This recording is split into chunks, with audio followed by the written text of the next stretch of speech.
প্রিয় দর্শক,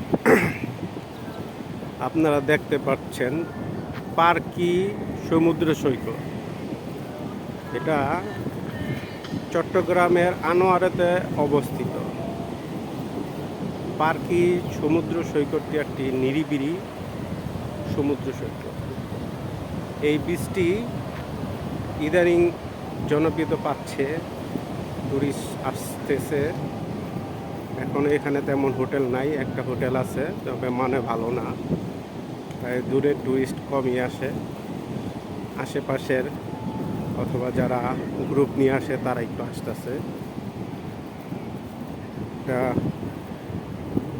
অনেক সুন্দর একটা এরিয়া। এখানে এক সময় চট্টগ্রাম কক্সবাজারের মতন উন্নত হয়ে যাবে এই বীচটা। নিরিবিলি সুন্দর একটি বীচ।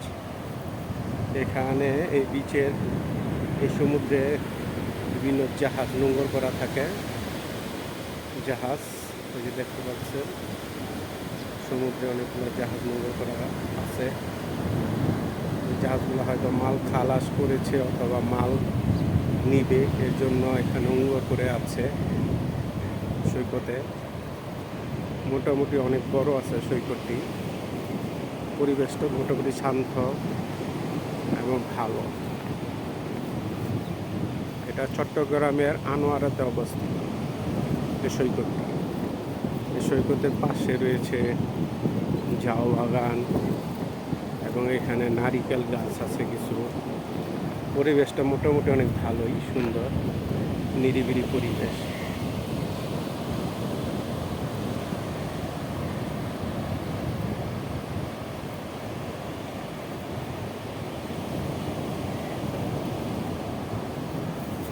এখানে বিকেলবেলা দর্শনার্থী অনেক থাকে। এখন দুপুর দর্শনার্থী কম, কারণ এখানে দূরের দর্শনার্থী আসে কম, দূরের টুরিস্ট আসে কম। এখানে স্থানীয় চট্টগ্রাম বা আশেপাশে স্থানীয় দর্শনার্থীরা আসে বেশি, যার কারণে এখানে বিকেলে ভরপুর থাকে দর্শনার্থীতে, ভিড় বাড়ে। বিকেলবেলা অনেক টুরিস্ট আসে আশেপাশের চট্টগ্রামের। মোটামুটি সকালের দিকে একটু নিরিবিলি পরিবেশ থাকে, তবে ভালো লাগে ঘুরতে। আমরা এখানে এসেছি আমাদের বাল্য বন্ধুদের একটা গ্রুপ নিয়ে। এই গ্রুপটি নিয়ে আমরা এখানে এসেছি, ঘুরতেছি, পরিবেশ দেখতেছি। অনেক সুন্দর মনোরম পরিবেশ।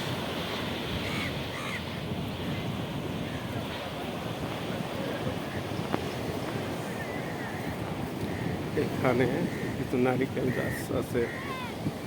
এখানে ঢেউ থেকে রক্ষার জন্য কিছু জিও ব্যাগ দিয়ে বাঁধ দেওয়া হয়েছে এই স্থাপনাটি রক্ষা করার জন্য।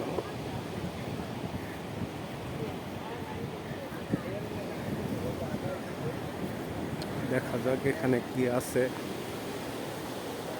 দেখি।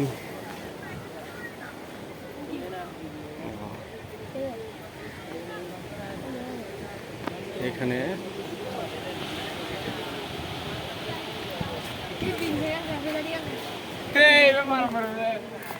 এখানে একটু সুন্দর রিসোর্টের মতন আছে, গোসল করা যায়। সমুদ্রের পানিতে ডুবিয়ে এখানে গোসল করার ব্যবস্থা আছে।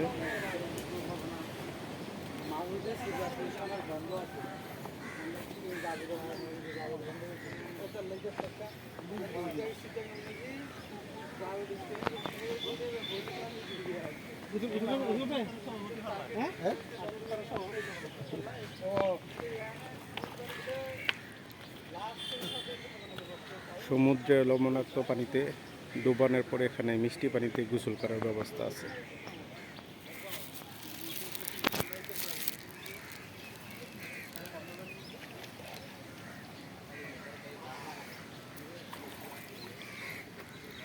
এখানে কিছু রিসোর্টের মতন আছে, নৌকা আছে, নৌকাতে ঘোরা যায়। বাচ্চা নিয়ে, পরিবার নিয়ে আসলে এখানে সময় কাটানো যাবে সুন্দরভাবে। সুন্দর একটা পরিবেশ, সিমসাম নিরিবিলি।